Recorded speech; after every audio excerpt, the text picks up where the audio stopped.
this the jury and speaker. Yeah, I think that is where most of it will be. Okay. Speaker and you can even take it from a front angle also. That also will be. Okay. So we have to highlight the speaker and link share आहे वेबचे ते लोक join होतील आता जे काही live दाखवायचं आहे हे जे जे दिसेल ते स्पीकर्सही दाखवायचं आहे इकडे ऑफिशियल चैनल पे जाके इकडे पण शेअर कर दीजिए वेबएक्सचे लिंक वेबचे स्पीकर्स आहेत व्हाट्सएप आणि जे join so we can keep it. so that both will go on simultaneously. Okay, sure. Yeah? And while the because this is going to be the only for the inaugural We can program. put Beyond it that, over won't there. be We can put it over there. I think the best. So while the panelists that is sitting here, Panel will be over here. that is at the end. Okay. First you'll have the inaugural program. So when guests are here, you can just take a shot here and then keep focusing on that. Sure.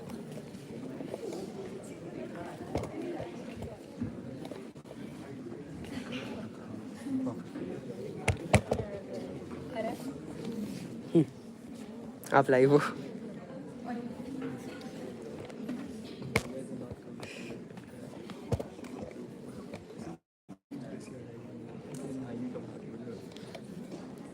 ये table पर रख दो. Best. Excuse me, यहाँ पे भी रहेगा और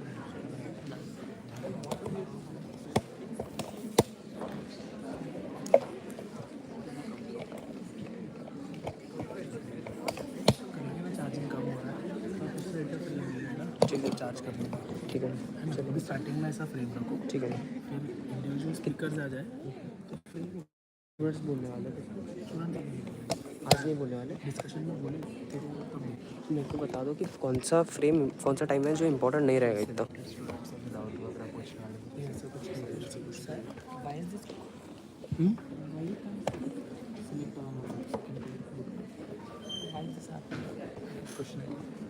अच्छा this section is full of like can answer one question. भाई यहाँ की बियर्ड लाइव चल रही. ये निकालना है.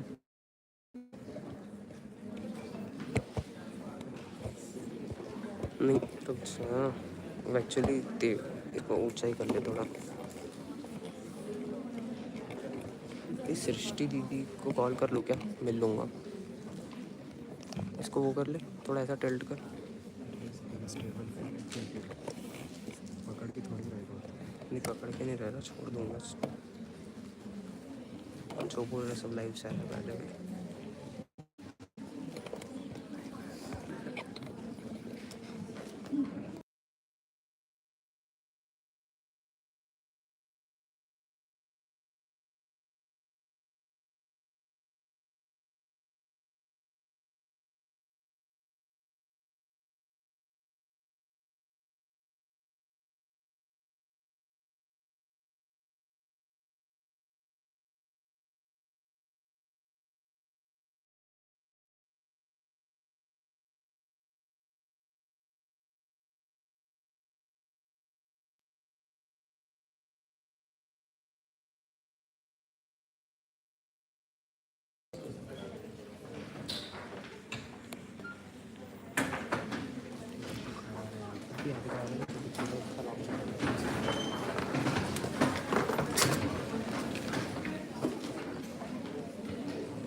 Good morning, everyone. Thank you so much for joining today. We will be discussing inclusive excellence, understanding LGBTQIA plus communities today. I'm very, very happy to introduce our dignitaries on stage today. I request Dr. Suyog Prasad to please facilitate our chief guest, Dr. Prashant Joshi sir.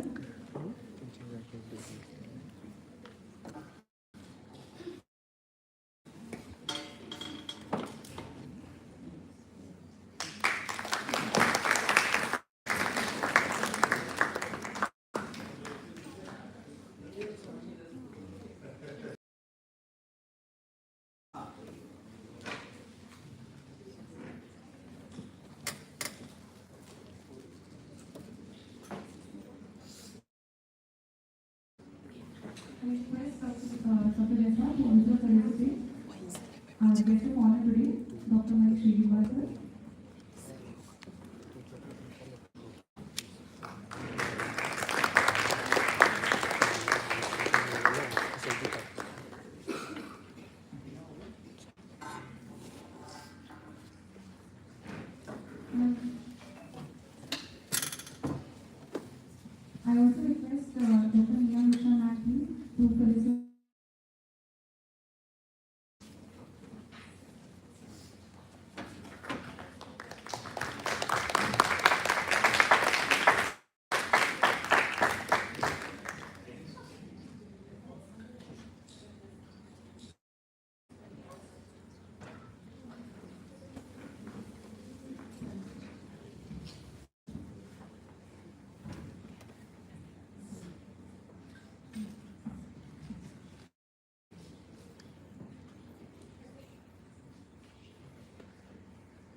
request Dr. Shibna Madam to please felicitate our representative from the LOGS Society.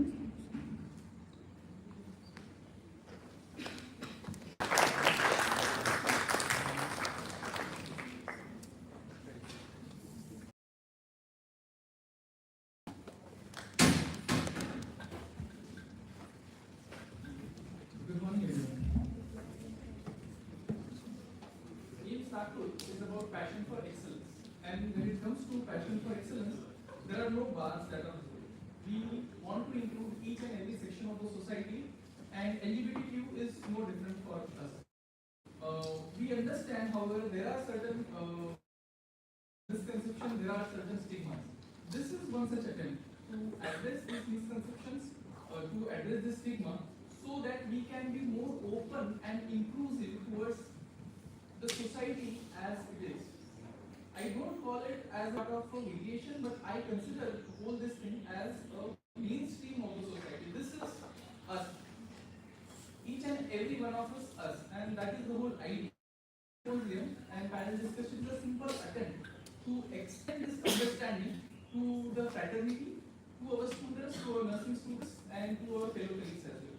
So I hope you guys are going to learn a lot from here, learn from the experiences, learn from the knowledge, and learn from the way things are conducted in general, so that we can improve upon ourselves to be more friendly towards each and every section of our society. Thank you.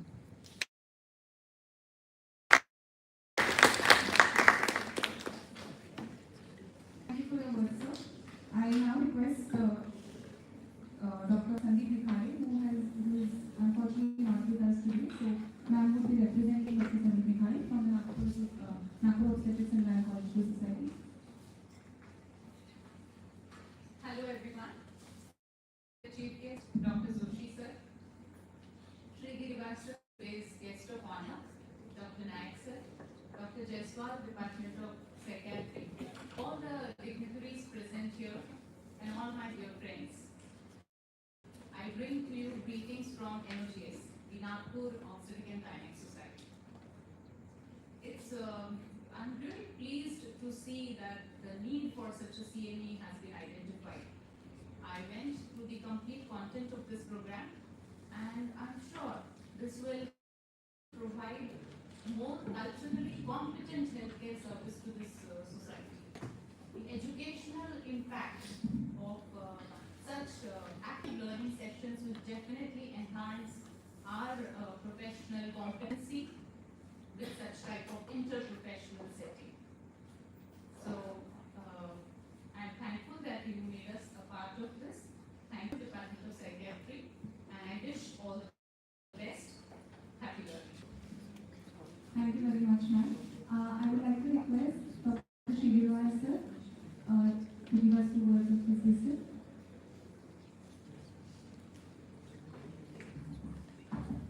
Good morning, everybody. I'm audible?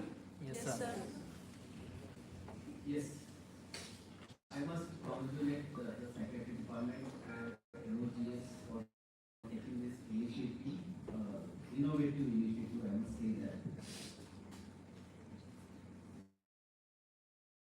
In the second APBS practical record, you have printed a Hippocratic oath.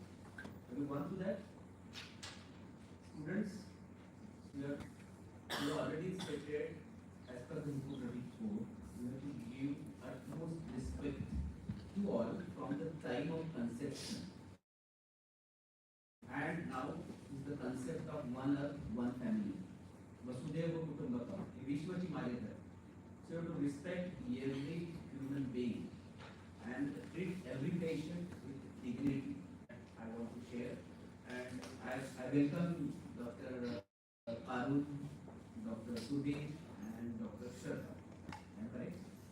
So I welcome you all at AIMS Nagpur, and I hope students will enjoy and they will learn something. Thank you very much. Thank you, sir.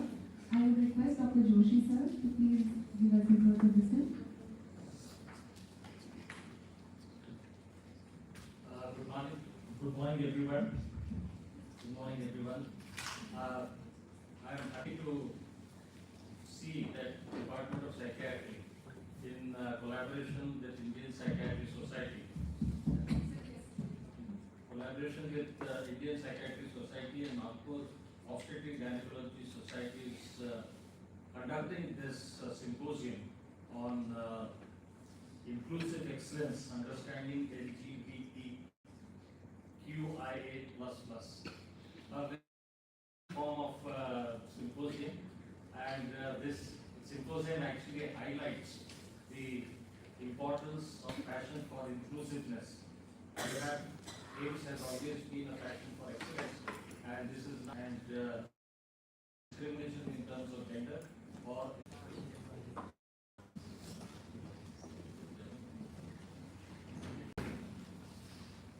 Meanwhile, if anybody who has not filled in a pre-conference questionnaire, please scan the QR code. It is the estimated time would be just 9 minutes of your time. There are MCQ questions which are more knowledge-based, where there is a right and a wrong answer, but there is an attitude section to this questionnaire, which is just for us to understand what your beliefs and what your attitudes towards the topics that today will be.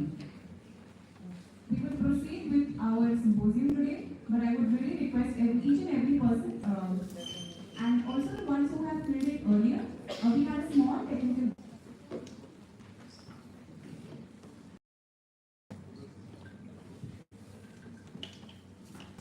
I would also like to mention that this form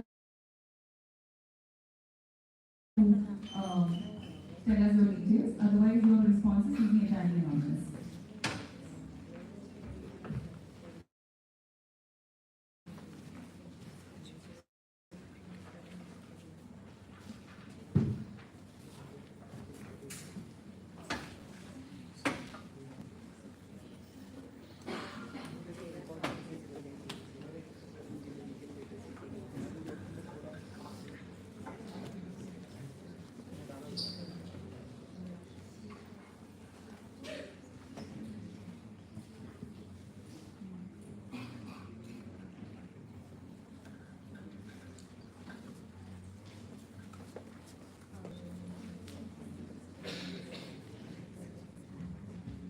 While you are through the questionnaire, we will already begin the symposium for today.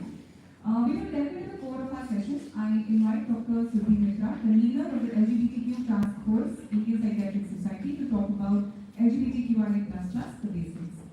It is my pleasure to introduce her. With a rich academic and professional background, Dr. Mitra holds an MBBS and an MD in psychiatry. She is currently a PhD scholar in child and adolescent and forensic psychiatry. She is also a fellow in the addiction psychiatry and sexual orientation and gender identity mental health service. Additionally, she has collaborated with the Humsafar Trust and the Sarki Trust on transgender hormone replacement therapy and sex reaffirmation surgeries, providing counseling and gender dysphoria and legal support. Her expertise in mental health has led her to coach over 10 mental institutions and more than 25 non-medical institutions. Furthermore, she is the creator of the YouTube channel Mind Matters, where she shares her insights on mental health. Please join me in welcoming our esteemed speaker, Dr. Sudhi Mitra.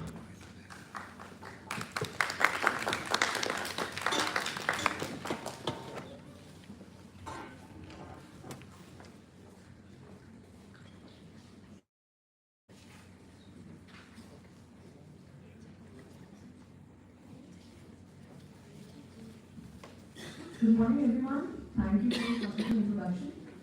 I'm Dr. Sudhi Mitra. I will not be repeating my introduction, of course, so we will directly start with the topic because I had been in 30 minutes earlier, but now it has been cut down to 15. So I'll be going pretty fast.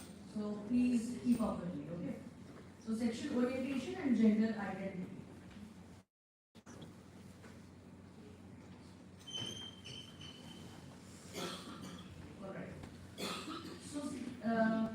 Let it be an interactive session.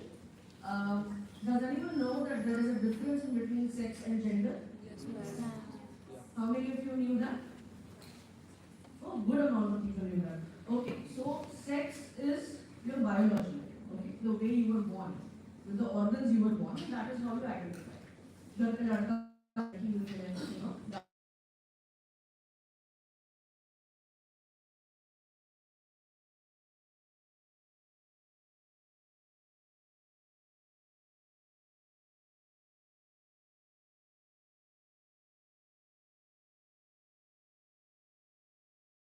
other sex, but you can identify as any other gender.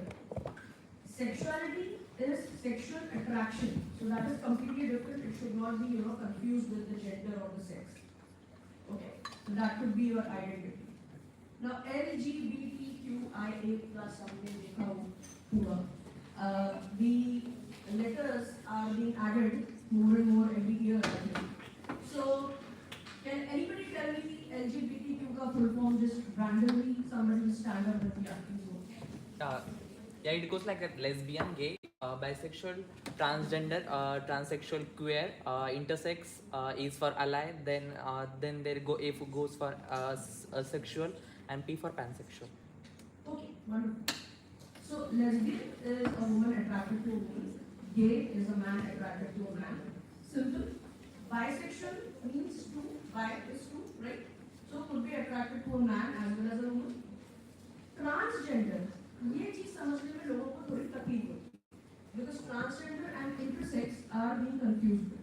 So a transgender person is born in a completely, say for example, a trans woman. So that person would be born in a completely male body, but would be identifying as a woman. So would want to transition as a woman. Hence it makes her trans woman. Similarly, vice versa. Born in a completely female body, wants to transition as a male. Okay, so that would be a trans man.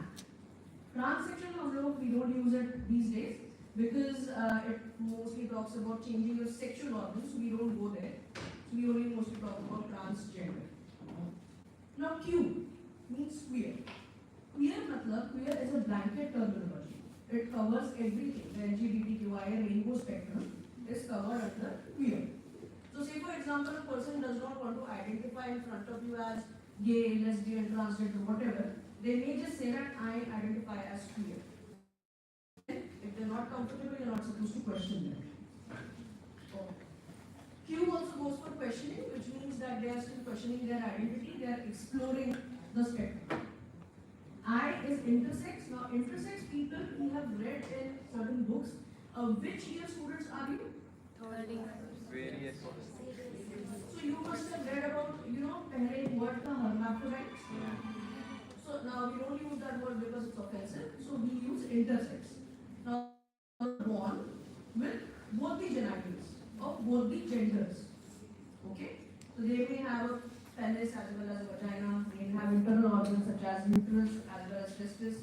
So they identify as intersex. But later on, when they grow up, they may identify with a single gender. And likewise, their surgeries are done. A is also agender, which means a person not identifying with any gender, not even male. Alright?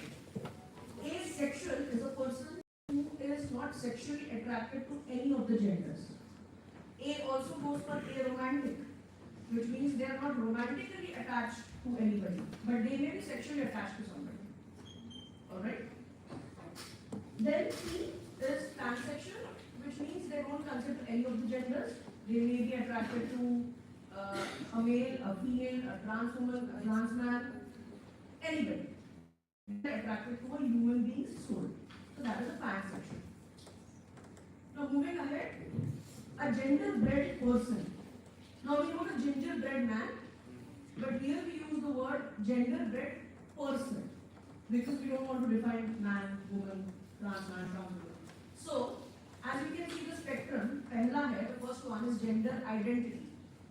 So here is a cis woman, that is a woman born in a woman's body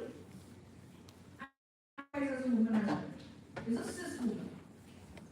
Cis man, again born in a male body, identifies as a male, is a cis man. In between the spectrum are the transgender or non-binary people, the thing I explained earlier. Understood? Next, gender expression. Now, gender expression can vary from your gender identity. So, gender expression can be feminine. So, a man identifying as a man may express as a female as well. I mean, in a way, in their walk, in their talk, in their clothing. Similarly, masculine is the opposite of that. In between, we have androgynous and non-binary. Again, androgynous means they can express their gender as both male and female. Biological sex we already determined, female, male, each with intersex, right?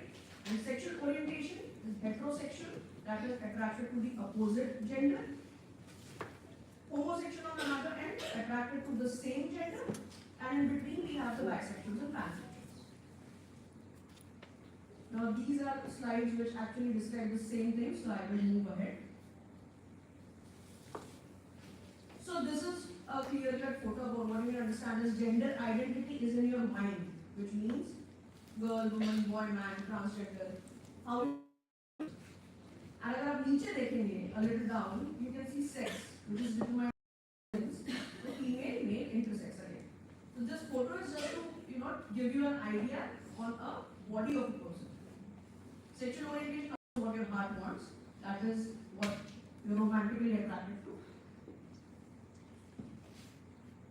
There are other orientations as well. We talked about romantic orientation. Now there is emotional orientation. So you may not be romantically attracted or sexually attracted to somebody, but you can be emotionally attached to that person. So that is your emotional orientation. May not be same with your sexual orientation. Okay? Does somebody know all these are new terms? So I am very sure you people know because you all must be on Instagram. So what is a sapiosexual? Attracted to intent. Wonderful. Demisexual? Attracted to the emotional quotient of a person. EQ. Okay? Autosexual? Self. Yes. Bi-curious? Interested in both. Yeah. Cupiosexual तो आपको पता नहीं होगा, तो I defined it. Asexual but still wants to experience. Okay. Gender fluid? Depend. Like your Yeah. So there is a flow in between two of the genders, right? Gray sexual? So it's maybe a gray area in between asexual and fully sexual, right? So it's a gray area. Homosexual are people who reject labels, but they still have a label that is a homosexual. Okay. We will not go into the details of gender dysphoria criteria and all of that because those are mostly for psychiatrists, but I will just explain it to you very briefly. So gender dysphoria is that thing in which a person having a particular body, born with a particular body, but is not satisfied with that body. Okay?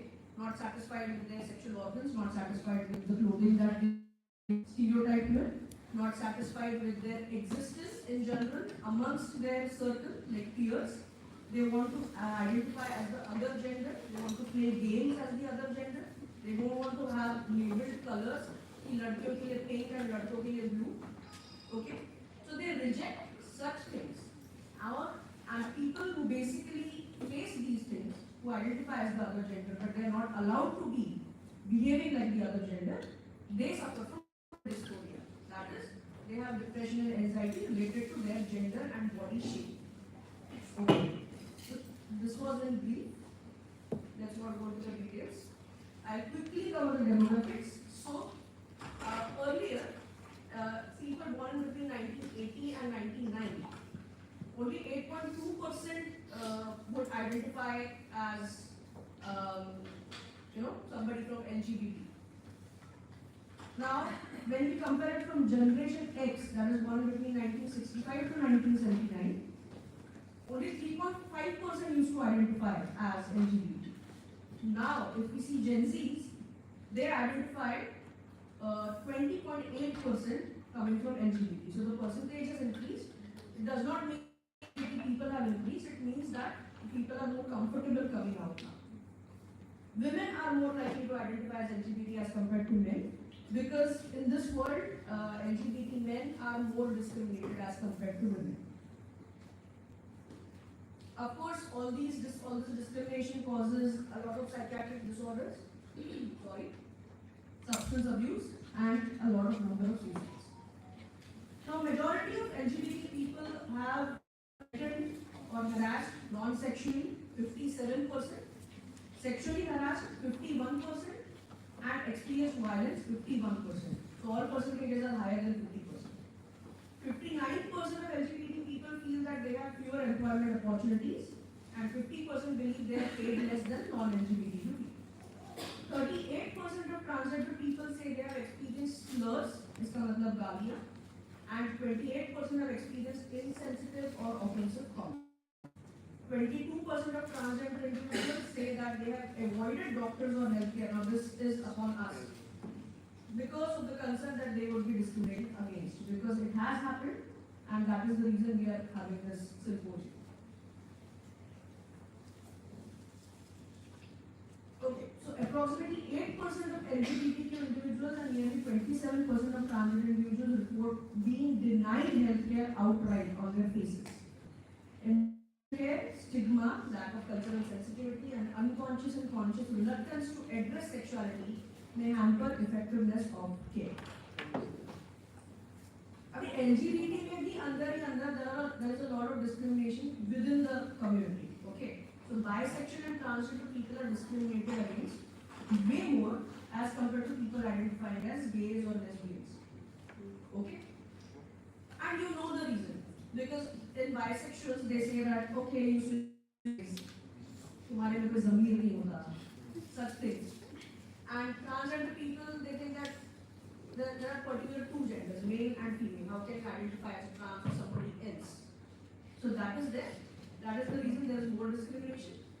Younger members struggle the most because obviously coming out phase रहता है, so they struggle more. And okay, moving ahead, we will not go into these details as well. These are about minority LGBT. Coming to the last point of my presentation, what are the major problems? Coming out to self. First is self-acceptance. Okay, so that is a major issue. Exploring and accepting oneself that you belong to the spectrum. Then coming out to others. सबसे पहले उसमें हो गया maybe a close family member, then maybe a close friend.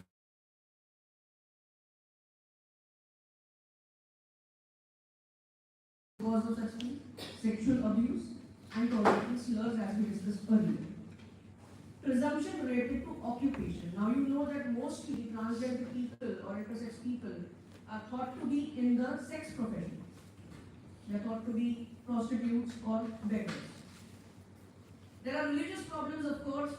Religious problems वैसे भी है और ज़्यादा. Okay. Hindu, Muslim, Christian, how can you do this? This is not in our culture. This is a sin. All these things. And lastly, conversion practices. Now, conversion practices are those practices in which you are asked to follow certain rules and regulations so that you can convert to another sexuality or remain your own gender, not the gender you identify with. Okay? Isme, there is a lot of physical, there is a lot of sexual abuse as well. A lot of people have been raped, a lot of people have been molested, and a lot of things happen in conversion practices just to show that this should be your real identity and not that. Criticism related to voice, clothes, way of walking, talking, having to answer multiple questions to every new person, because coming out is a journey to a new person every time. Society is homophobia, transphobia. I hope you know homophobia and transphobia, right? There is internalized homophobia and transphobia as well. क्योंकि पहले तो खुद को accept नहीं कर पाना. Then you feel that if the society is not accepting, that means I am wrong. So you will try to change yourself. That is your own homophobia and transphobia. Legal problems, of course, after decriminalization of Section 377 in 2018, now the scenario is quite nice, but still marriages are illegal. And medical problems, which I will not discuss now because we will be having a panel discussion in which we will discuss that. So there are a lot of problems like hormone replacement therapy, sex reassignment or reinformation surgeries, for which a transgender clinic has been opened up in Ames, Nagpur. Myths and facts also we will be discussing in the panel discussion. Okay. So I'll quickly move ahead and come to my last slide.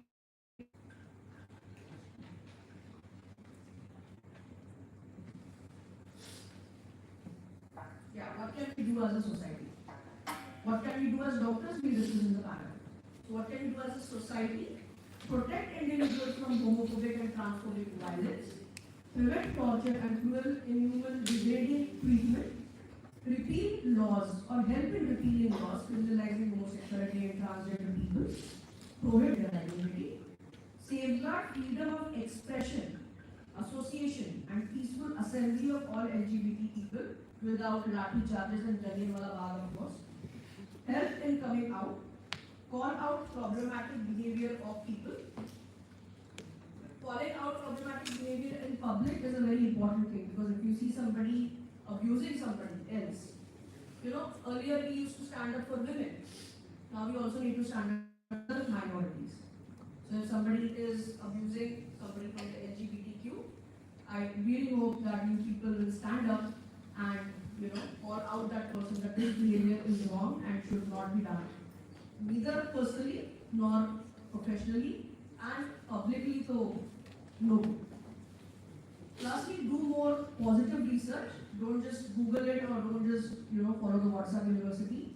Go on proper PubMed sites, Web of Science, and other good researches. Read them. Watch positive movies, series, and documentaries. आजकल बहुत आ रहे हैं, so a lot of good representation of LGBTQ has been coming up. Listen to the lives and struggles of other people who have come out and are helping the public.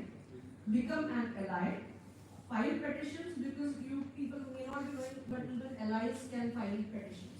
So if you're friends to a person from the LGBT, help them file petitions. Participate in Pride as an ally. Do not use words such as butch, femme, top, bottom, dominating, or submissive. So these are not the words to be used, not the words to be asked as well. As professionals, we will discuss in the session. So, no, I won't be taking questions right now. We'll be doing that again at the panel. So thank you so much.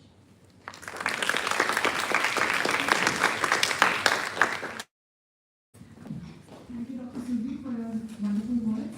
I would request Dr. Meena Mishwari to please felicitate Dr. Suji.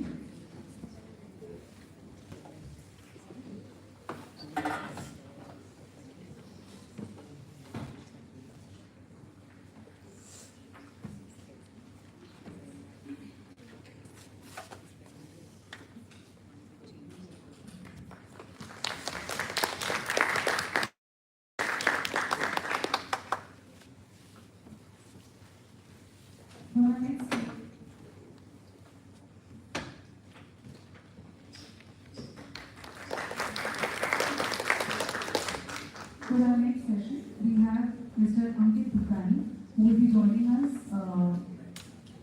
Who will be joining us via Zoom meeting. I would like Dr. Shipra Madam to please chair the next two sessions for us. I would like to introduce our speaker, Dr. Mr. Ankit.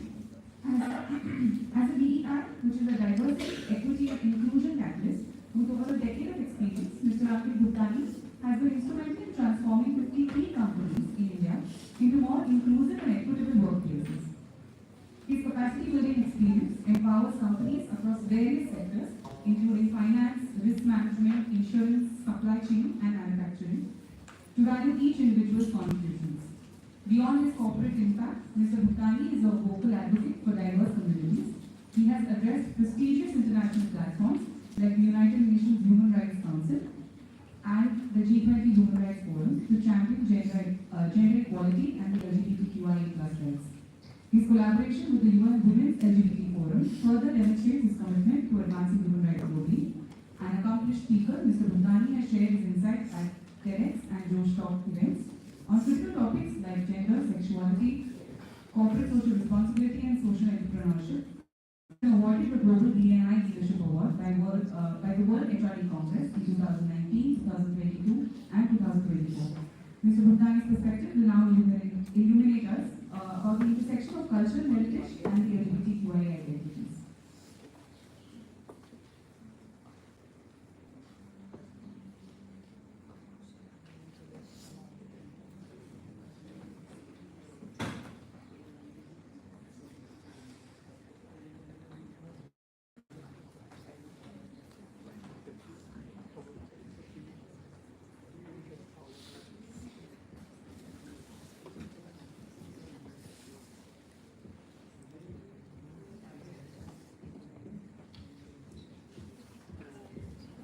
While we wait for Mr. Bhutani, I would request all of those who have not filled in the attitudes parts of the questionnaire to please fill it.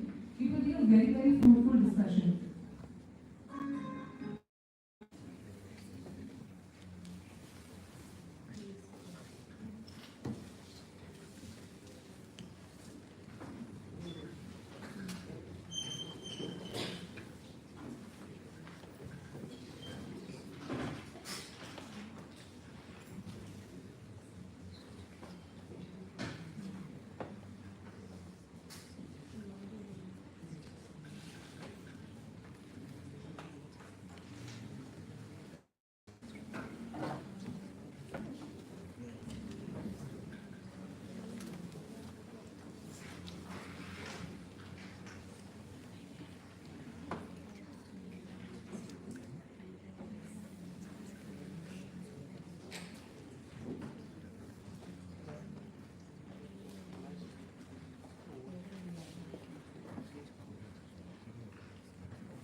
Am I visible to everyone?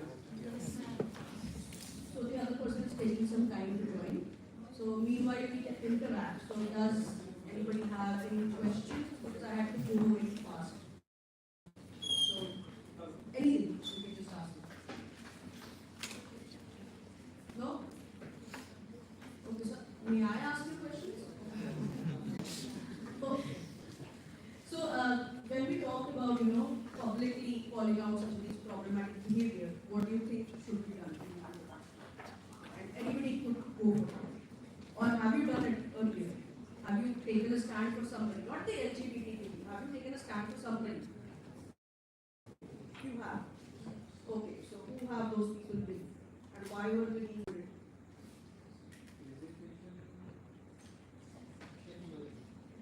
Anyone just go stand up. How will you develop confidence of public speaking?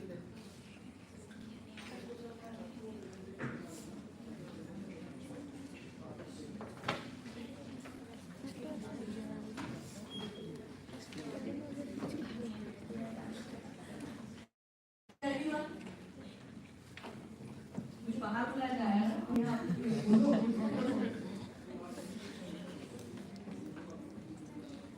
nothing at all. Yeah. We have another mic.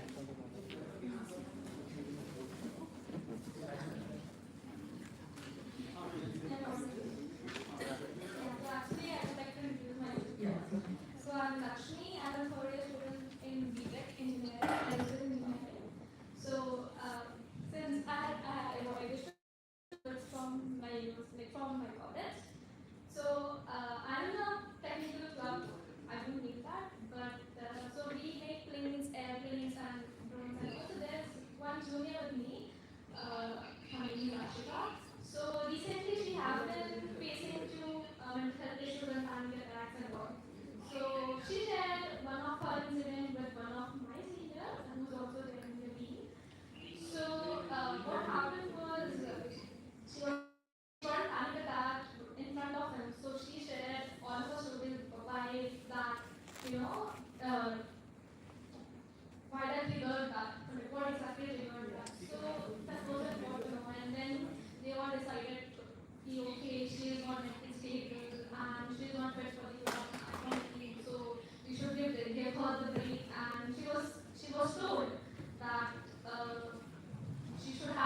just the regular pride conversation. It needs to have an approach wherein all the stakeholders and multiple aspects of the society and healthcare professionals is one, right? So that's why I think that I'm happy to have this conversation with all of you today, and I want to express my gratitude towards all the organizers who are doing this event today, especially on LGBT identities at the moment.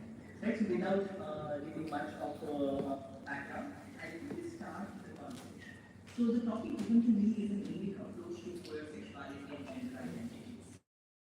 So when I look at the world, especially from the Indic lens, so from Bharatiya Tattva-darshan, and let me know if you want me to switch language in between, if you want me to speak a little bit of Hindi in between, or I can go in completely English, just let me know, right? But so if you talk about Bharatiya Tattva-darshan, the Indic approach to philosophy, primarily, we divide the life and all the life activities under four categories. What are these four categories? It is dharma, artha, kama, right? So for any activity, this is like kind of an activity, right?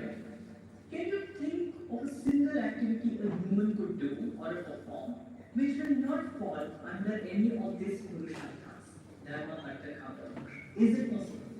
Whether it is from a small act of waking up in the morning, brushing your teeth, getting ready to work, coming to work, and going back, right? Monday to Friday, right? And on weekend, spending some quality time with your friends and family. Two, larger conversation of social change, right? Or writing poetry, music, literature, art, politics, anything, any endeavor a human can perform or imagine to perform or has performed in the past will fall under any of these four categories. It could be Dharma Purushartha, it could be Artha Purushartha, it could be Kama Purushartha, or it could be Moksha Purushartha. It could be combination, right? So, primary what is Dharma Purushartha? Again, these are the very complex words, but just for a simple starting understanding, basic understanding, would be the Dharma Purusharthas are activities done out of your duty. So if you consider yourself as a student, then studying is your dharma. If you consider yourself to be a citizen, then paying taxes, giving vote, and elections, etc., is part of your dharma, right? So whatever is your identity and activities attached to those identity falls under the dharma purushartha. So if you are a son and taking care of your parents, if you are an employee of a particular organization and giving your best to that organization, is the dharma purushartha. The next is Kama Purushartha, sorry, Artha Purushartha. Now, very simple understanding of Artha Purushartha is the activity generation. But there's one more subtle meaning to it, and this, the meaning is, the Artha Purushartha also means that activity which brings meaning to life. To Jivan mein Artha nata.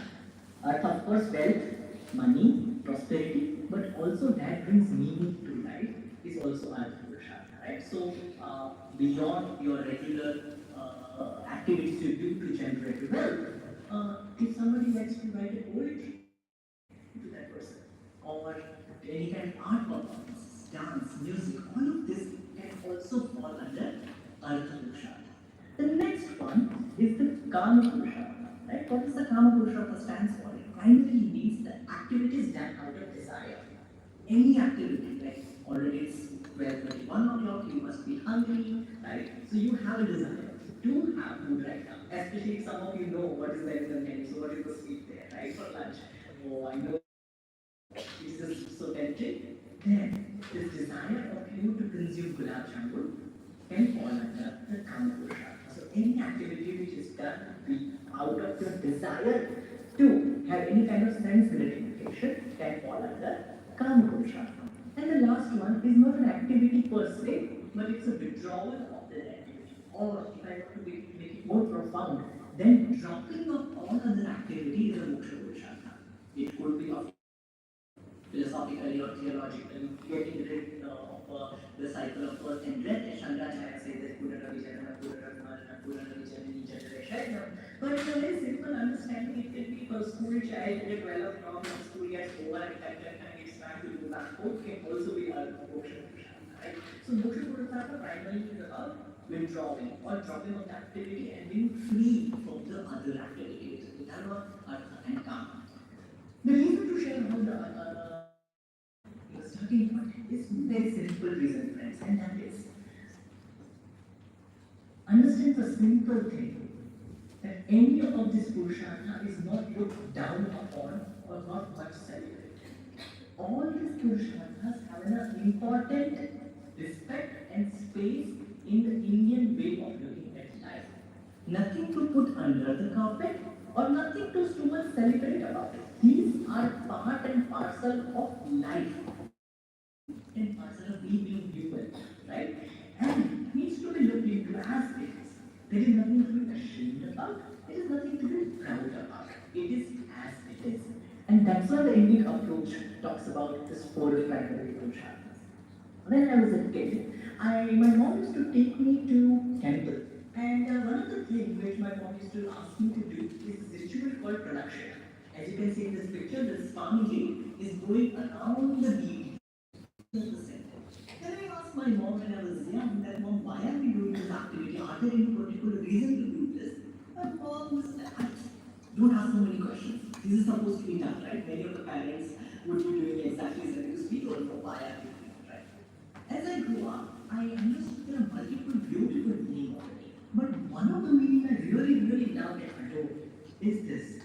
Look at the ritual called production. And this one ritual will give you the essence of the Indian way of life, Indian darshana, Indian world. And what is that? The deity is at the center and we are going around that deity. We are circumambulating the deity. Now, if a person is standing at point A of the circle and looking at the deity from that worldview, we have a different worldview, different appearance than a person who is standing at point B on the same circle. Then a person who is standing on the same circle. And friends, how many points can there be on the same circle? It could be infinite, right? So the same things can be looked at multiple perspectives. How foolish it would be for a person standing at point A to claim that, oh, I can see the world from this perspective, and this is my understanding, and I think this is the truth, and everybody else is false. How foolish it would be for a person standing at point B to, and then how foolish it would be for person point A and point B to fight with each other, where essentially we know that all of them are true. A's truth can coexist. Then a person who is standing at point B's truth can coexist. We need to find a way wherein your truth and my truth can coexist.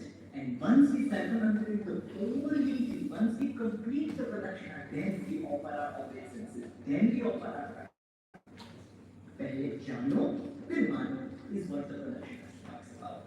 And the reason to share this example today with all of you here is that whatever I'm going to share from Sanatana Paramparas, from the Indian philosophies and theologies and technological references is my understanding as an out and proud gay man who has studied the Shastras from this angle. I'm nowhere claiming that what I am going to present is the truth. This is my truth.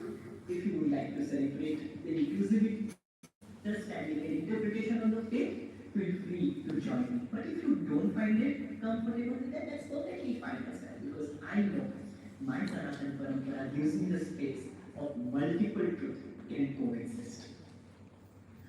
So, very first scripture reference, Bhagavad Gita 2.12, which talks about it, primarily is that we have a physical body, but our core identity is not the physical body. We could be male or female in previous birth. We could not be maybe not even a human in previous birth. And we are in human birth right now, and what is our next birth could be different, right? But essentially, right now, our core identity is of an Atman.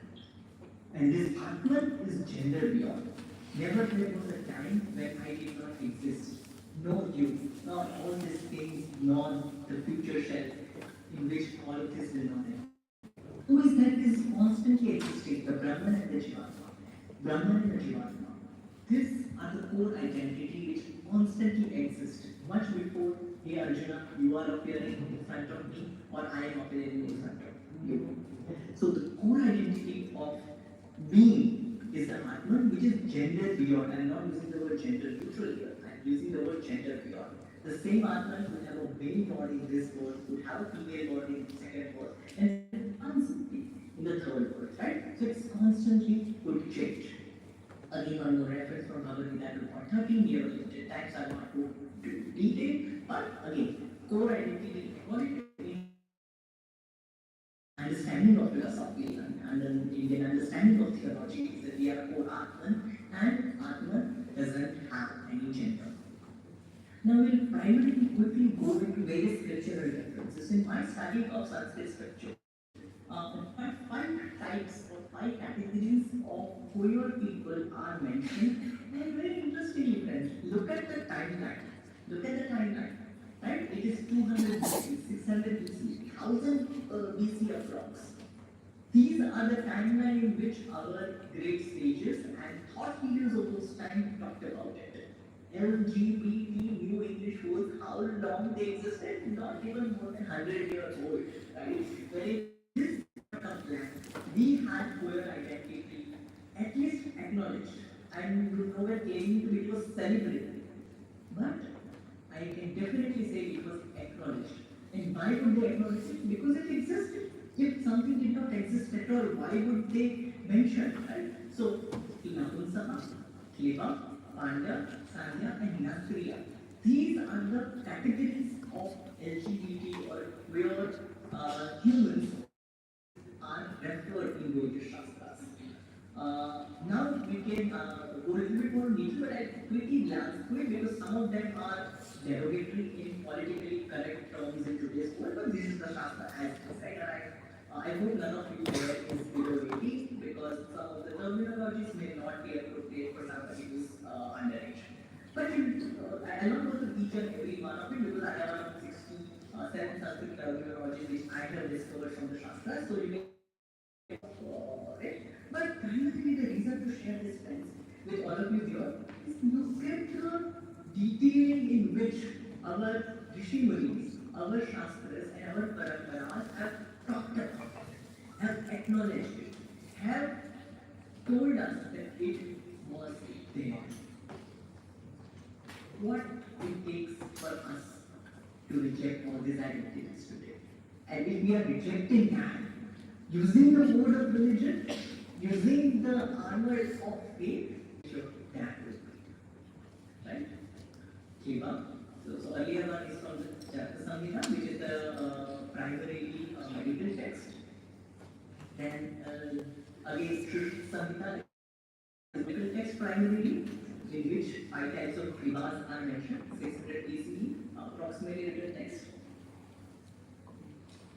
Then Pandava from Narada Smriti around 1000 BC approx.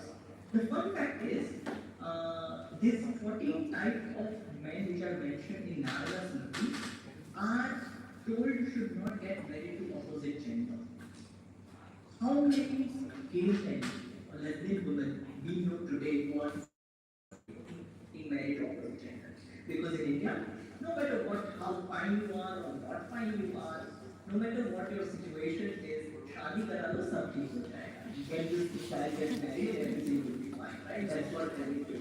So I personally know so many examples of forceful marriage where children have come out to their parents and still parents have forced them to getting married to a heterosexual partner, or else some of them don't even have a courage to come out. Some of them do not even have a courage to tell their parents that they are not equipped enough to get married to opposite gender.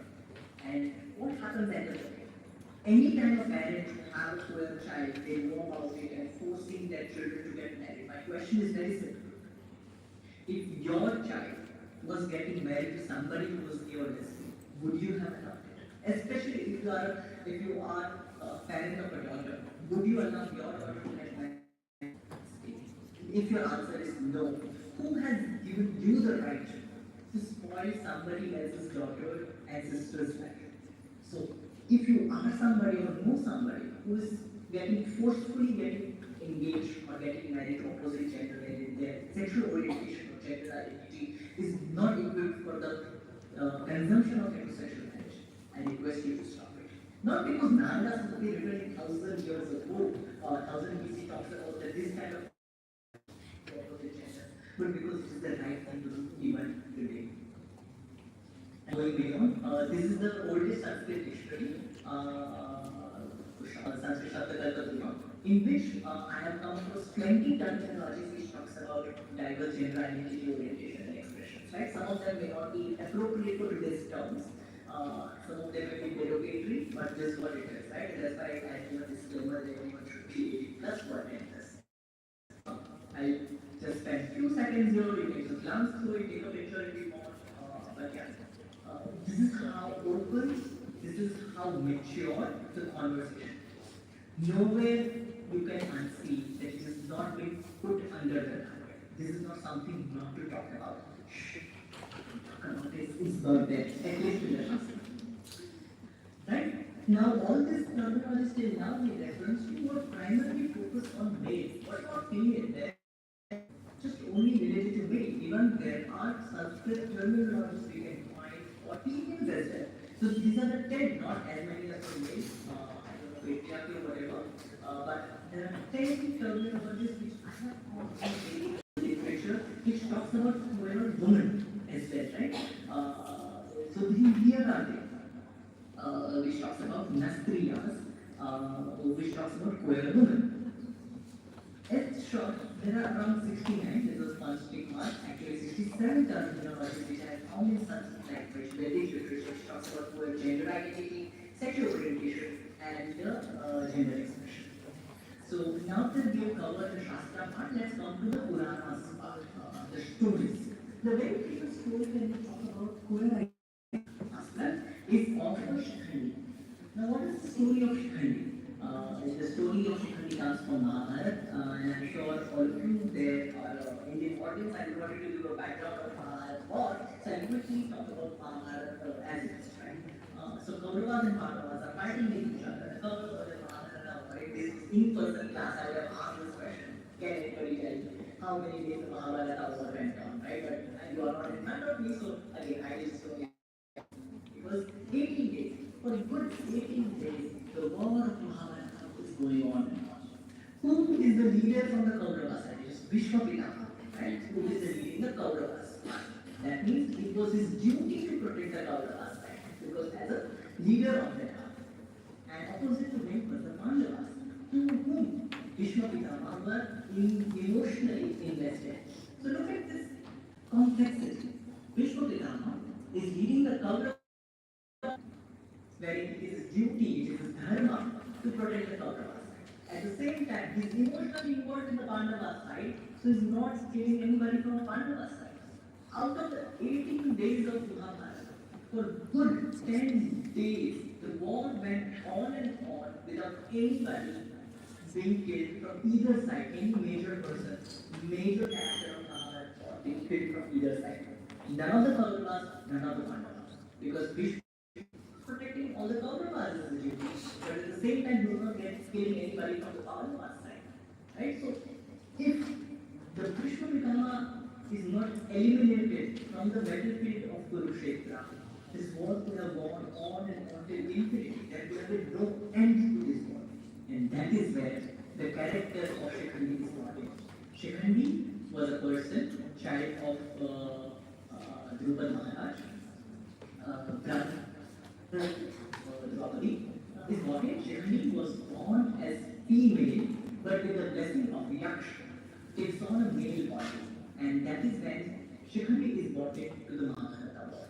Now, the Mahabharata war has this rule, that no female could enter the battleground till the time the war is going on. So, Vishnu Pitama, in addition to it, had a vow that he will never attack a female person, right?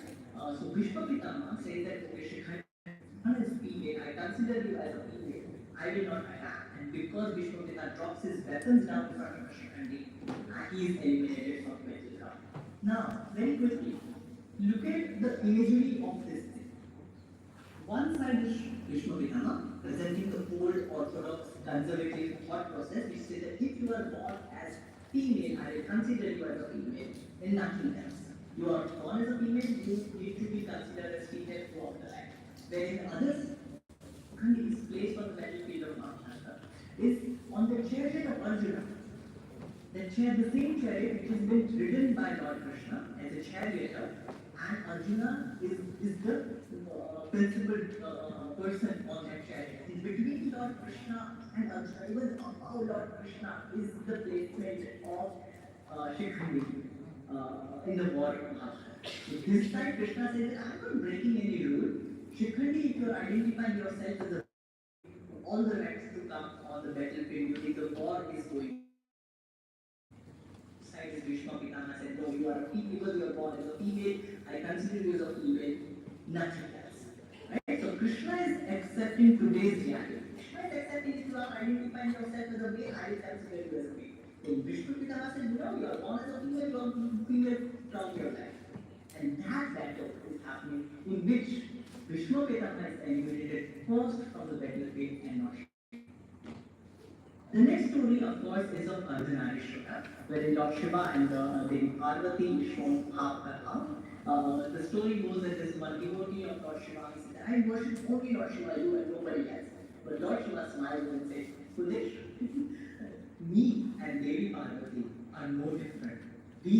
My other half is feminine, wherein I could be male, right? So if you are trying to divide the Lord worship to only Lord Shiva and not Parvati, you are doing a mistake. And to prove that point, Lord Shiva appears in the Ardhanarishwara form. Right? This is this much celebrated deity in Rajasthan, Lord Srinathji. Now you see very interesting, Lord Srinathji is the incarnation or one of the Swarup of Lord Krishna, who is in the center. On his left you can see Vallabhacharya, the founder of the sect of Pushtiman, and on the right you can see Yamuna Maharani. You see, Yamuna is a female deity, Lord Krishna is a male deity, but you see the dressing so similar to the female deity Lord Krishna is dressing, and not similar, not much closer to the Vallabhacharya who is a male deity, right? So Krishna is completely fine having all female dress, female jewelry, feminine beauty, and still he is called as Purna Purusha. Purna Purusha is only called Lord Krishna. So that's what it is. One story of Mohini, where Lord Vishnu takes the form of a Mohini during the Samudra Mantana process. The Lord Vishnu is a male, he takes the form of a female, and Lord Shiva falls in love with him. And the son born out of Lord Shiva and Mohini is called Lord Ayyappa, which is much celebrated deity in Kerala. And one of the name of Lord Ayyappa is Hari Arasutara, the son born out of Hari, Lord Vishnu, Hara, Lord Shiva. Right? So, till now we talked about the Shastras, Puranic time, and now we come to the art and culture. Right? So, you can definitely this from Khajuraho temples. I do not need to go much detail. The image itself talks about it. These are the Lakshmana temple within the Khajuraho site, where you can see explicit depiction of various sexual acts are presented, which are homosexual in nature. Right? And I can go give much more imageries around the ancient Indian temples was, but this is what it is, right? This is a very beautiful song celebrated in the Vrindavan area. In complete tradition, and Lord Krishna takes the form of a female, becomes this person who sells the jewelry, the bangles, to enter the courtyard of Radharani. Right? The courtyard of Radharani was there, and where only females could enter. Right? So Lord Krishna takes the form of a bangle seller in a female form and enters the courtyard. Lord Krishna is so comfortable changing himself in the identity. He is not that. You say that, no, I'm not comfortable at all with female form, right? And that's why we recognize Lord Krishna as a Purna Purusha and Purna Avatar. But what happens is when the British comes to Bharat, when the British comes to India, they brought IPC 377, which criminalized homosexuality in India. So pre-British era, this what it was India. This is what the Bharat was. Diverse, equitable and inclusive. But when British came in with the biblical understanding of morality, what is right and wrong, they criminalized homosexuality. Of continuous fight inside the court and outside. We have got rid of IPC 377 in 2008, sorry, 2018 in Supreme Court. Fortunately, 377 is not there. But the work of activism still continues, whether it's for marriage equality, whether it's about adoption rights, whether it's about having joint bank account, so on and so forth. And because I'm talking to health professionals, I'm talking addressing the people at AIDS now. You know what?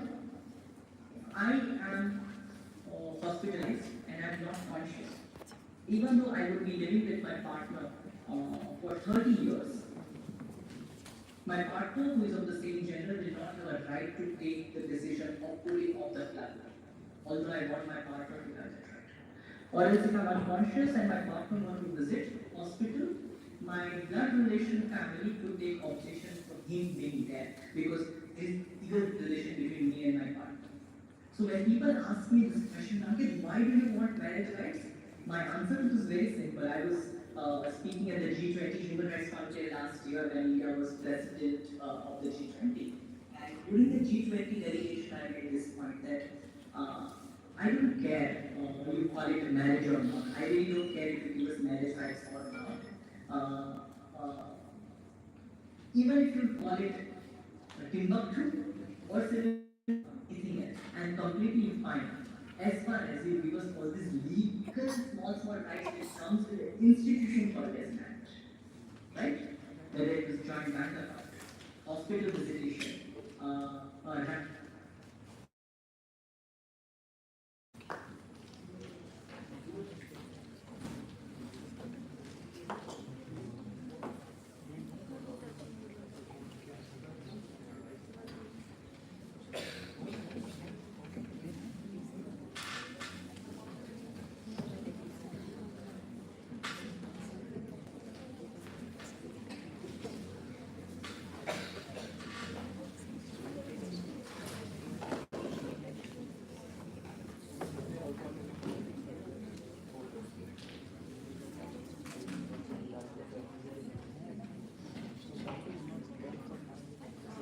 Request everybody, while we figure this out, we have a bunch of cheat blocks. So I understand that asking questions might be a little difficult for all of you all without anonymity, so we will send around cheat blocks. Any question you have, you can write it on that and we'll have our panelists answer that for you. Please feel free to ask as many questions as you can.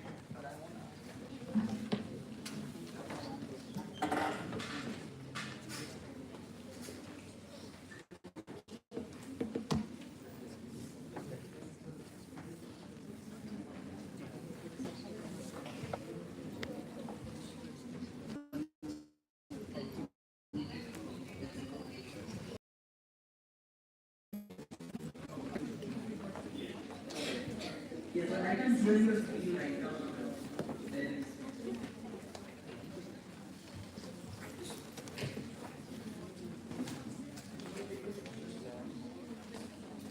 Hello?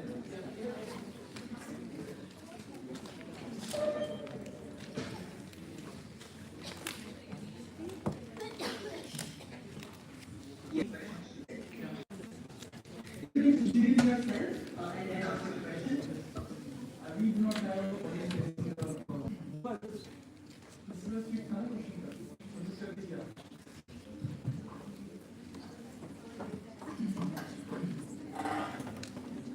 So there is some time I need for the question.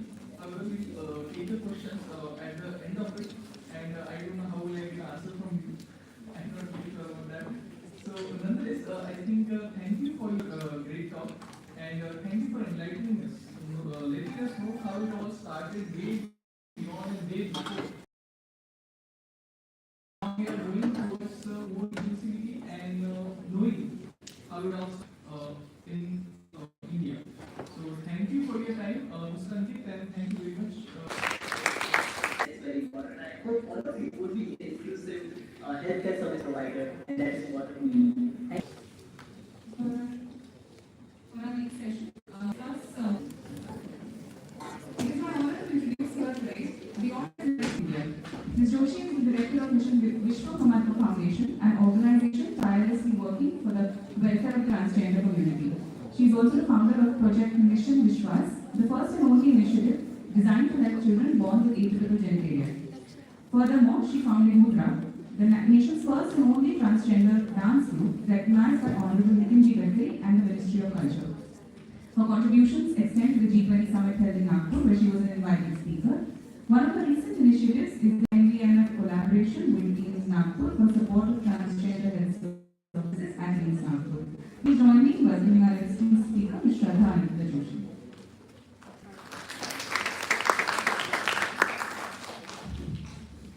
Thank you. And thank you so much for that introduction. My greetings to all the dignitaries present here and to all the students. First of all, I would like to express my gratitude towards Dr. Suyog and his team for inviting me here and for giving me an opportunity to views before you all. It's really an honor. My topic is healthcare access for LGBTQIA.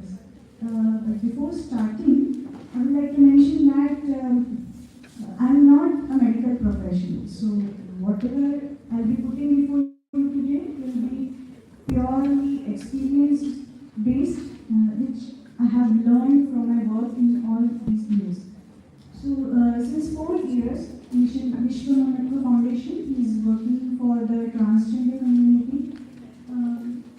Till date, gays, trans men and trans, and in all these years, we have found that discrimination at workplace, sexual abuse, physical. So all these issues will prevent them from fearlessly expressing about their gender identities. Also, as Dr. Subi already told that it has been believed that many of prostitution due to the lack of employment, which then again makes them victim of. So what I mean to say is they need this medical and psychological support, but they are afraid of asking for it, or they are afraid of accessing healthcare services because and prefer to self-medicate. They don't access their services. So this is due to the discrimination faced by them there due to the social stigma. Well, there are some exceptions. I must add that AIMS has recently started offering transgender services in collaboration with our foundation and is getting really good response. Moreover, I'm getting so many positive feedbacks from the community members who have visited AIMS. So Dr. Suyog is there in the team, and so I'm really grateful to the entire AIMS team. So, in order to ensure the physical and psychological well-being of LGBTQ individuals, we must ensure their smooth access to the healthcare services. And for that, I think the strategy should be developed at the ground level, which should eventually work on different levels like family, school, colleges, workplaces, and then the healthcare system. Like family, for example, it plays a very important role in the life of every individual. So, the family would be the biggest comfort for LGBTQ individuals, and if the family members are emphasized towards them, the quality of life could be substantially improved. Also, elimination of bullying, it could neutralize the severe negative impact on the mental health of the victims. So, by involving and educating parents, family members, school teachers, a welcoming environment could be created for the LGBTQ community members.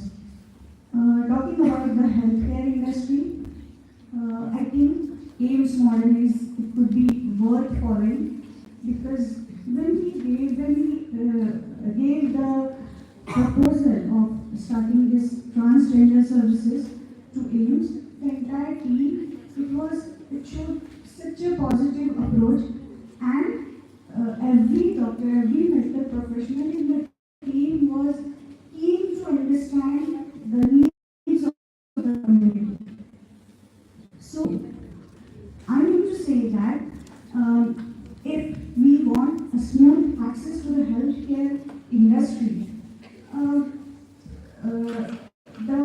we should work on every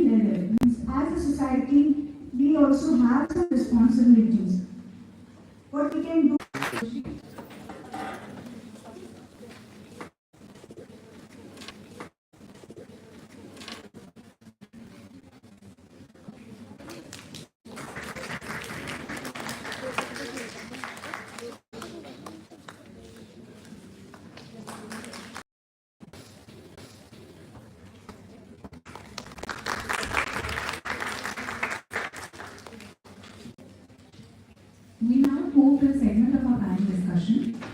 One of our panelists is your qualification. Saji serves as the director of the Oracle Clinics in Nagpur and holds the prestigious position of the chairperson of the Association of Maharashtra Obstetrics and Gynecology Society in North YTP Committee.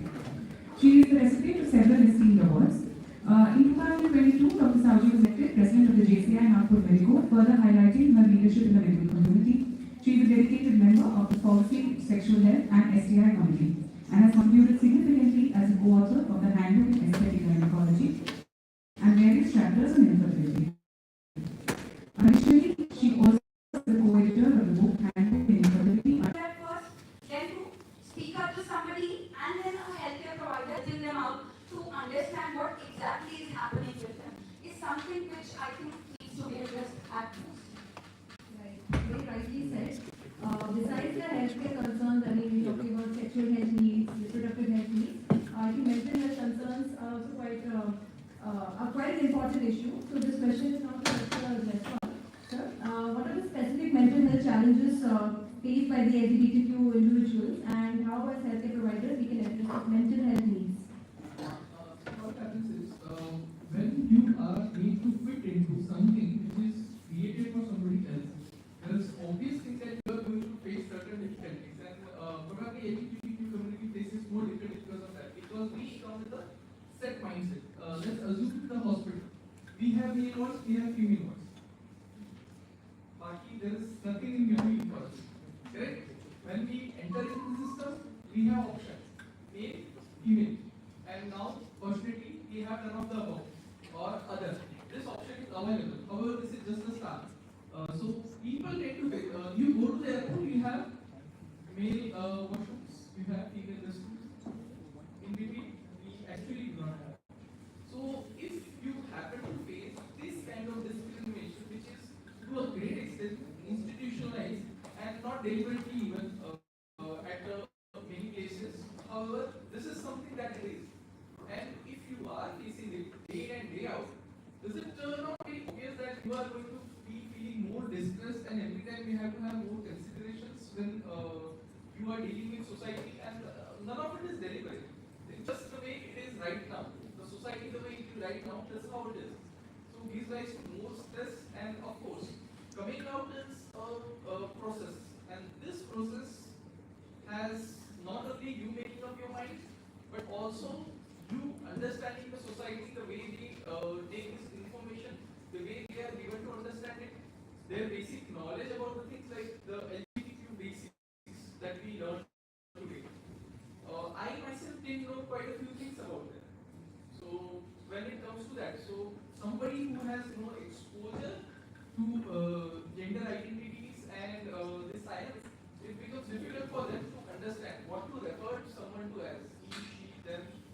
There are too many things, and when it keeps on happening, yes, you are at a higher risk of mental health related disorder.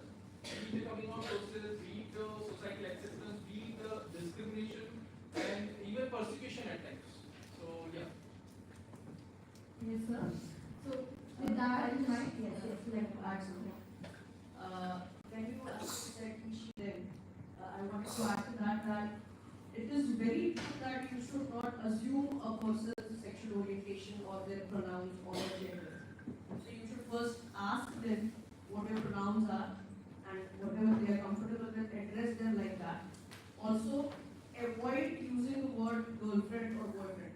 As in, do you have a girlfriend? Do you have a boyfriend? Do you have a partner? If so, who? And would you like to share? And that is how you do. Just one more thing. Recently, I was traveling back from Vietnam, and it was a very wonderful thing. That yes, we are talking about a lot of things which are not there, but Indigo has one of the magazines which is always there whenever we are traveling. So while traveling back from Mumbai to Ovigo, I just saw the Rainbow Crew, and they have started employing LGBTQ members, and they have specifically given a section in that magazine which has a beautiful picture, and they are labeled it as Rainbow Crew. So it was really very nice to just have that acceptance from every sphere, because you just mentioned that this is not there, this is not there, but yeah, they are also trying their level best to just be more inclusive to all these things. That is so true. The concerns are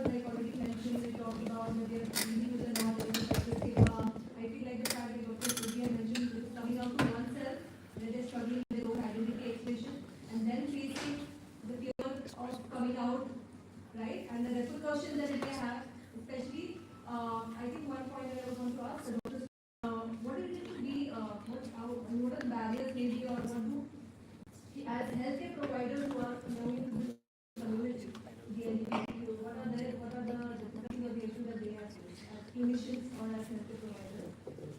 Belonging to the community? So the people I know, mostly they haven't faced many issues because I would say today's healthcare professionals are quite inclusive.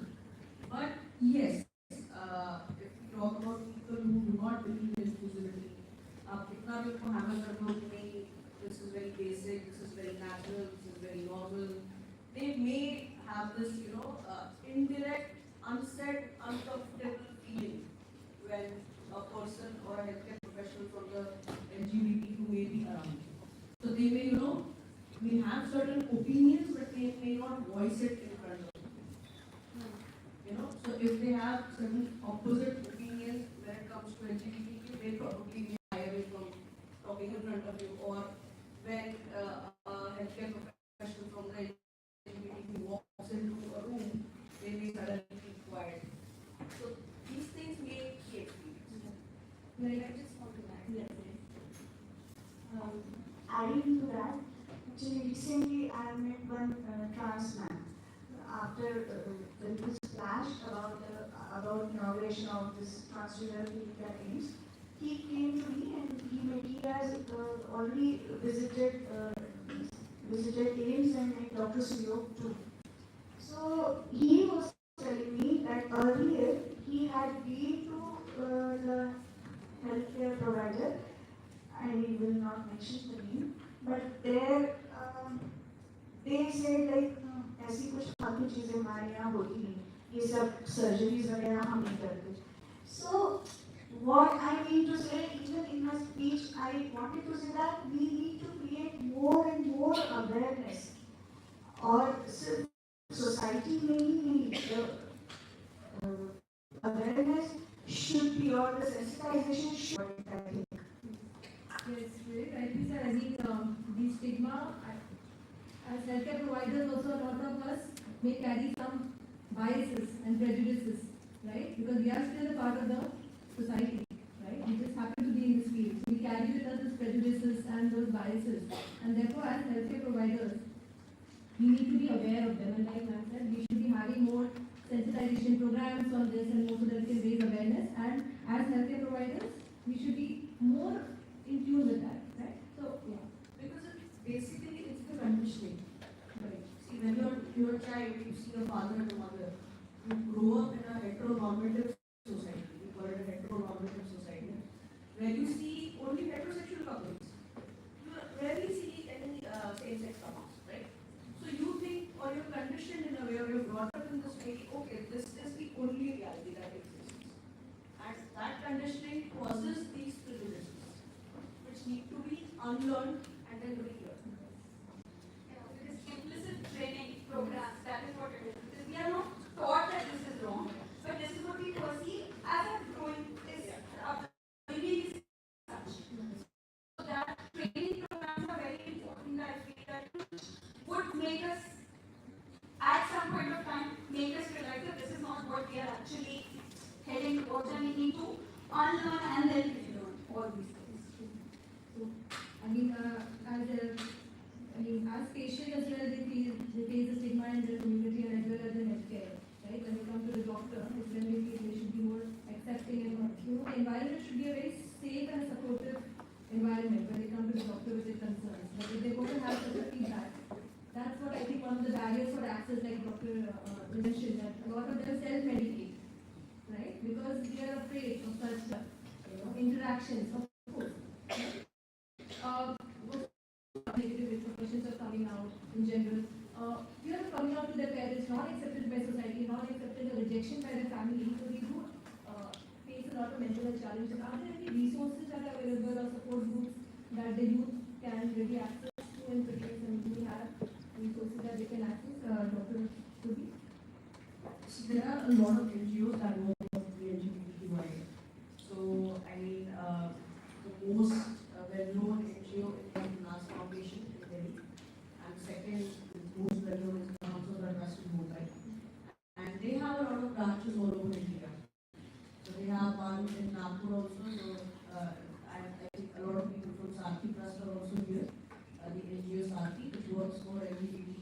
in and around Nagpur and beyond. So these are safe places wherein you have counselors and trained counselors. So it's not like they are just sitting there, okay, I was identified, okay, I'll counsel you. It's not like that. They're trained counselors and they train you, they counsel you pretty well. Also now, because of the increasing funding towards LGBTQ NGOs, a lot of psychiatrists are also being appointed to talk, who are peer affiliated, of course. So, who are attached with the NGOs, so that is again a safe haven for them. Also, nowadays I noticed that a lot of peer affiliated doctors have come forward, like Dr. Parul, I'm sure. So, and there are a lot of people who have clearly mentioned that they are peer affiliated, they have rainbows in their clinics. So when you enter their clinic, actually, when you see a rainbow, people feel, okay, I'm safe. I can discuss my problems. Be sexual, reproductive, mental health, all these fields. This will be a safe space for me to talk when I'm now that since we talked about the what is being clear affirmative or LGBTQ friendly healthcare provider, what does it entail and what does it take? I think all of us here are wanting to know more on that. Dr. Parul? Yeah. How can we all be more LGBTQ friendly healthcare provider? What should we do and what should we keep in mind? So the most important is that not just you, the environment around you also where they walk in should be something which is very friendly for them. So starting from how they enter and actually told that we have a rainbow display. So that is the first visual impression they get. So they feel safe. Because when they have to walk in and when they have to ask about it to the receptionist also, they have that some inhibition that whether it is what I have read about or heard about or things like that. Second of all, the staff around should be trained properly. We have a lot of nursing students here. So they are the ones who interact the maximum rather than us. Suppose if our operator is happening, I just have to run poster. But they would be the ones who would be with them all throughout.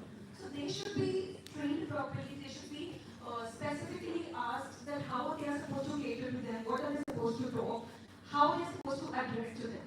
We have a questionnaire whenever somebody walks in. We have a history taking department whenever somebody walks in. As she told that it shouldn't be wife or husband, it should be a partner. They should have a gender orientation, sexual orientation. All these columns should be there. And also anonymity. If they don't want to tell, that's also fine. So all these things should be made sure that are there in your history taking places and the place where you register for something, whenever you are registering for something, that should be included. So all these things are important. Other than that, when they walk into you, so how you are addressing to them, what pronouns are you using for them, what need have they come to you for? And I think that we have had this wonderful AIDCOM which has started for MBBS students, where attitude, ethical and communication module is there. So I think we have been told now pretty much that how we are supposed to be less biased, less I would say not biased, because it will take a lot of time to probably get in there, because we are still in infancy when we talk about any of this. But yes, I think a lot of people are becoming user-friendly. We have our Insta handles where we mention about all these things. We are very open and talking about any sexual orientation or any sexual problem, because that itself is such a big stigma in Indian society. Sex, the word sex, you cannot just say that in front of your parents. I think all these things take some time, but these are the things which we probably can have in our practice and just be more helpful and friendly for them. Yeah, very correctly said. I think a lot of us still have problems. I just wanted to add something. Yeah, along with this, if the healthcare staff is comprised of the LGBTQ community members, then it will generate a source of income for them. So this suggestion even to the AIMS administration too. So let's see how it works. But yeah, it could be done. Yes, because the community, I think, there's a lot of underemployment and there's a stigma when it comes to Asian employment, and we have a lot of very difficult time and even taking a job, a lot of underemployment. And like you mentioned also, that we need to be more good, right? And when we talk about that, taking sexual history is so difficult. I don't think we even use the word sex when we even ask the question. We use other sound similar and we assume that they're supposed to understand it, how and things like that. I think that starts from our undergraduation only. We have not been very comfortable in even taking the sexual history and are not very comfortable in asking the questions, right? So we have infertility clinics where sex is the thing from where they will get offspring. But there also आप contact रखना, आप कितने बार मिल लेते हैं, महीने में कितने बार closeness आ जाती है, intimacy कितनी बार. These are the things which we have the general staff who takes history speak to them. So this is another level where we are talking about infertility in normal. The husband and wife, a male and a female, they are actually struggling for years altogether. Still, that is such a big thing. They not say that हम लोग sex करते हैं. नहीं, they don't. Vaginismus, for that matter, they will never come up with that. So I think that is also very important that we need to sensitize topics like sex and sex education, so that we are easier on talking terms to anybody and everybody. And you remember the certain days, sex education used to be what? Nothing. I don't think you had any sex I don't remember. I mean, the boys would be separated, the girls would be separated. Professional hygiene talks were like only for girls. Yeah. Never we had, boys of our class sitting there. They were asked, so what games ki fitness चाहिए, and we just have a small session for them. Something like that. So I think like very rightly we have pointed out that I think we can start by not assuming, like ask the gender appropriate, ask the individual what are the chosen names, right? What would they prefer? The pronouns. I think we can start with that. There are also other questions with regards to health schemes that I know there are a lot of being covered. Health schemes that cover gender affirming care in India, insurance, the general health schemes that cover. As far as I know, these surgeries, if I'm not wrong, these are not covered in any insurance. Cosmetic surgeries are not covered for gynecologists, so people have to share it out. There are nothing for any cosmetic surgery because according to all these finance it is a cosmetic procedure which you are undergo. It is nothing that defines your identity or anything. Another way that was the choice.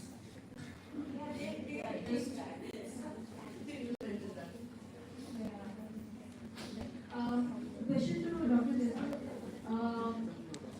How is the medical curriculum in India? And also the mentioned do we have like LGBTQ inclusive curriculum at the moment? And are you aware of this competency training programs with regards to LGBTQ awareness?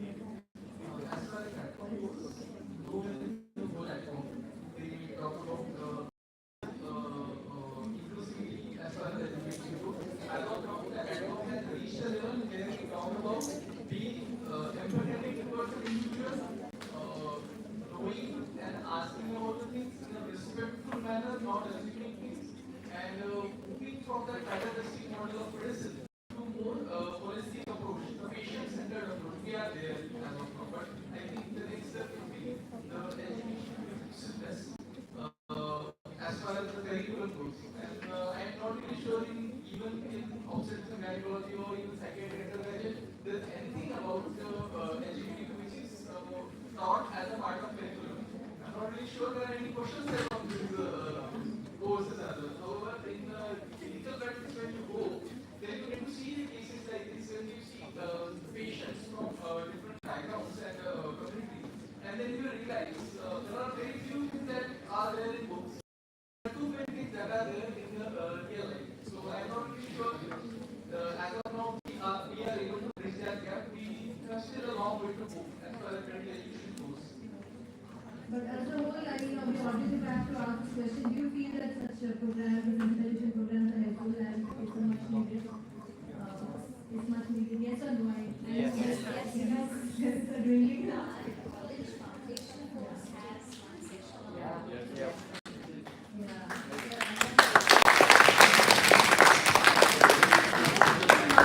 Questions. I think a lot of you have dropped in a few questions. Dr.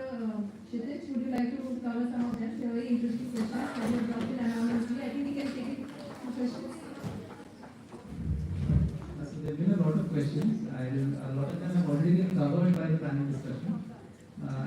summarize, and a lot of questions from Mr. Ankit Guptani, unfortunately he couldn't be here. So, but he has a lot of material online as well if you want to explore more about Indian culture and UI.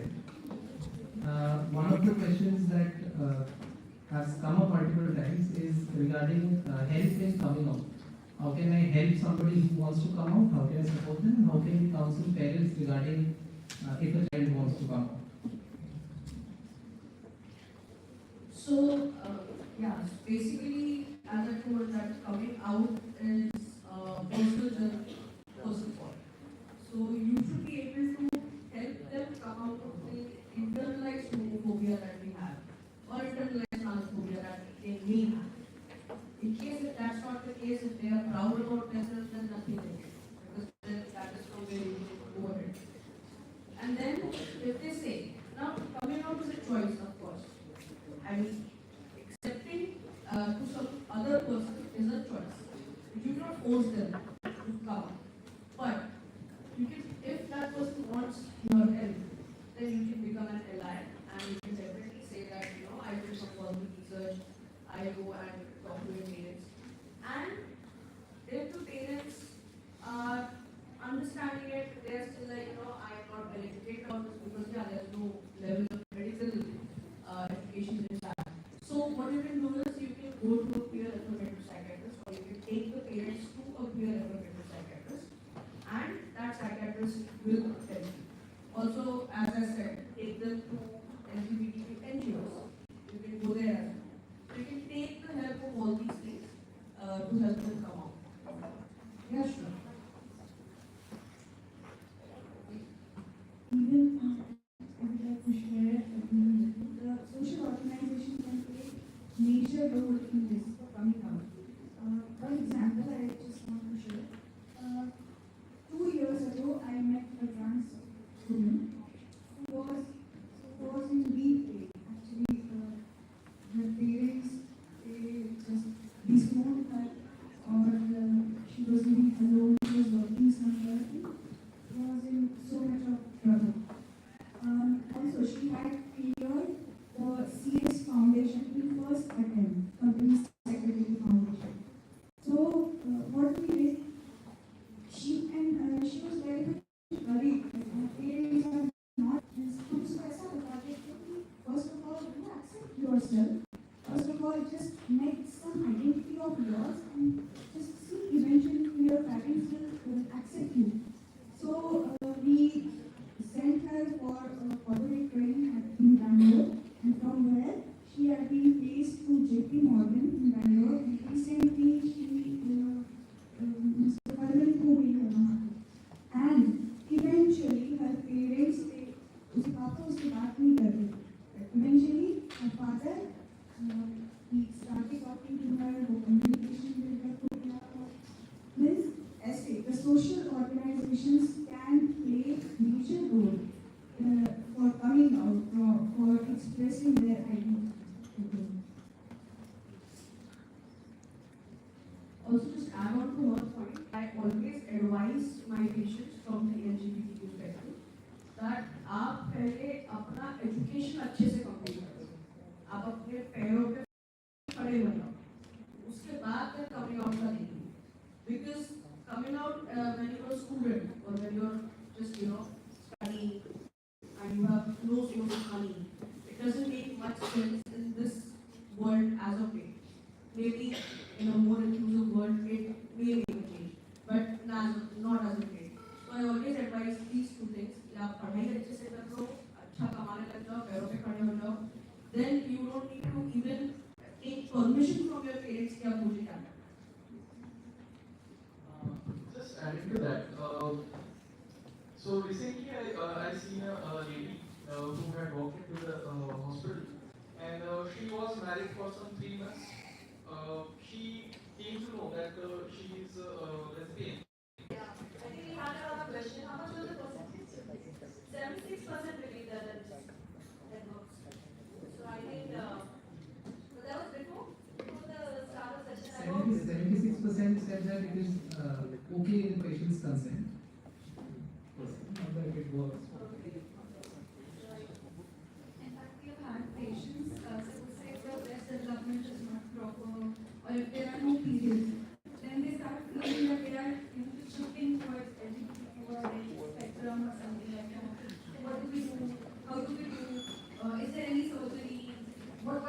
what can be done, like they won't just dump it into something like that, dump into bad company. These are the terminologies that parents have towards any of this.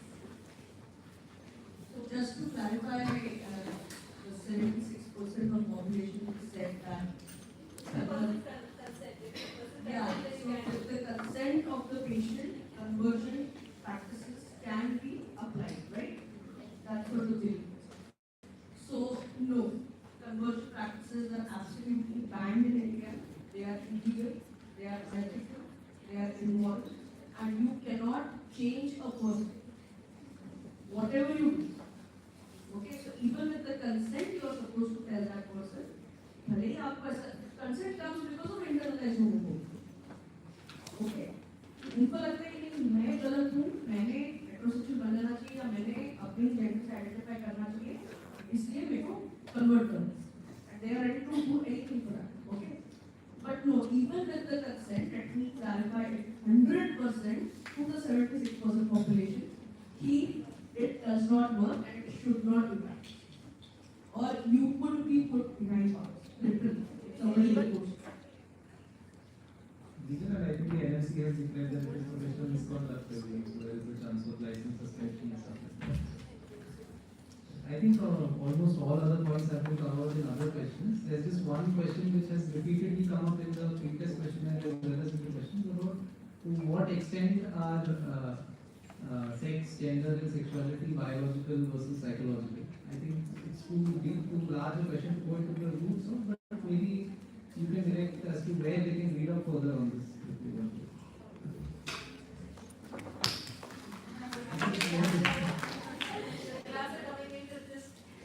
Yeah, so we can plan one session on that. I think a lot of their relation has been that we are really. I mean, this is just sensitization. I think we can have much for this program in the future.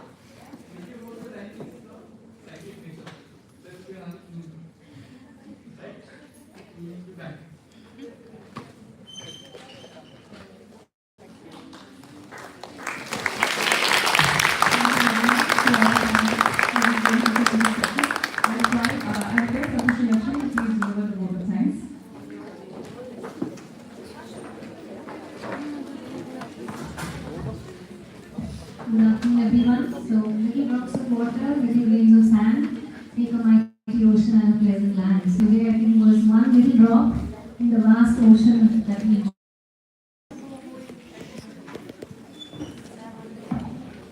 So, before I go ahead with the official vote of thanks, we have a last bit left where we have to welcome and felicitate Dr. Parul. So, I request Dr. Siyok sir to please hand over a token of our appreciation to her. We had a very lively panel discussion, I think. Thanks a lot to all the panelists for that.